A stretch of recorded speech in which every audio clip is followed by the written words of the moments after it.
William McCaskey, shooting this on the AT&T Samsung phone, one of the great employees here at the Brighton Hot Dog Shop. Your Pratt Pack does whatever he has to do to get it done. And it has been some kind of day today. I want to thank Trey Hall, played football for Ryan Matzik. He was just in here getting a bite to eat. Your Pratt Pack says, I got the dinner, will you help me shoot? And he did. He did a great job.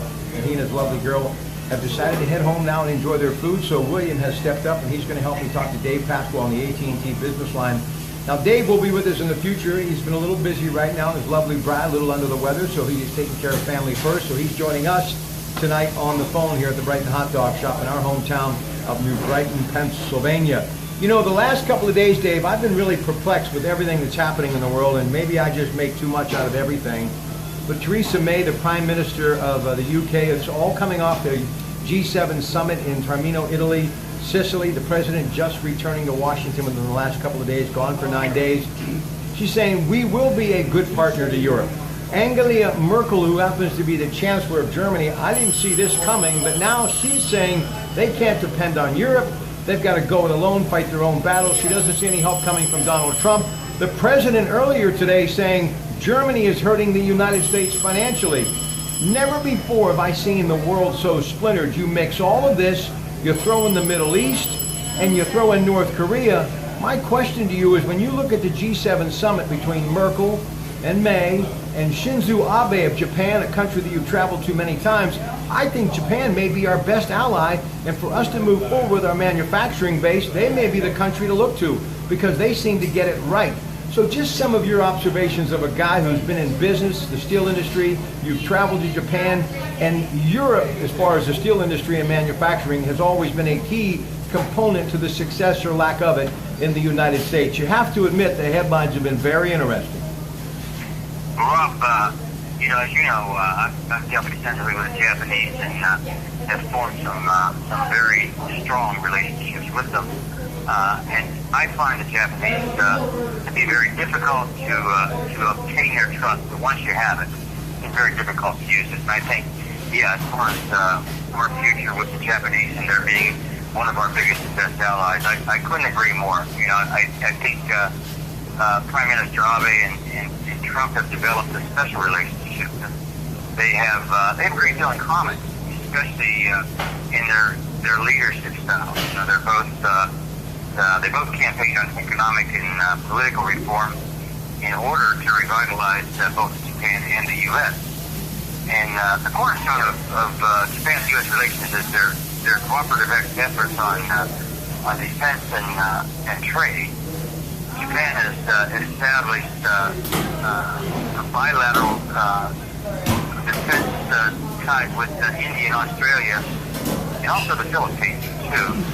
That's in order to counter China's military buildup and theory to the whole globe. With the tinderbox we have, the North Koreans become, Japan realizes that they must have the support of the U.S. to counter any aggression from North Korea. And the Japan is not, the Sea of Japan is not a very wide body of water. It's apparent that North Korea is quite capable of reaching mainland Japan with its present missile technology.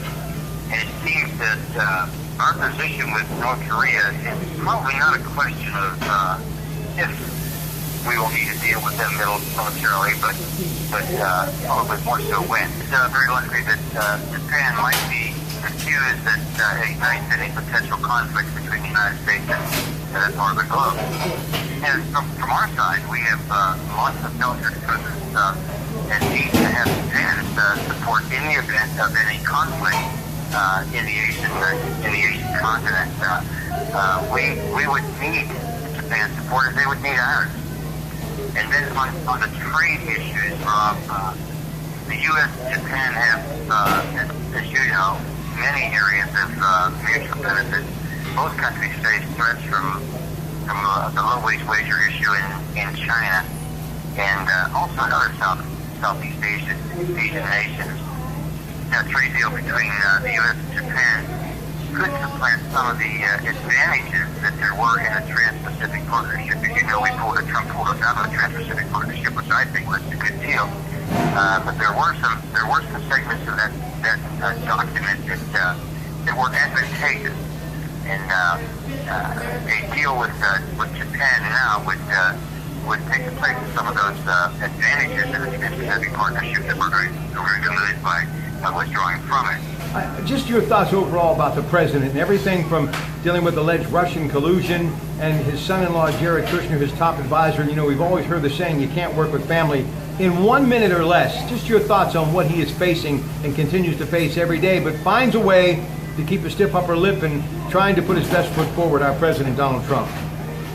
Well, you know, I think he has said some things that are very controversial, and you may even as supporters look at some of the things he says and wish that he wouldn't say them. You know, but he is a tireless worker.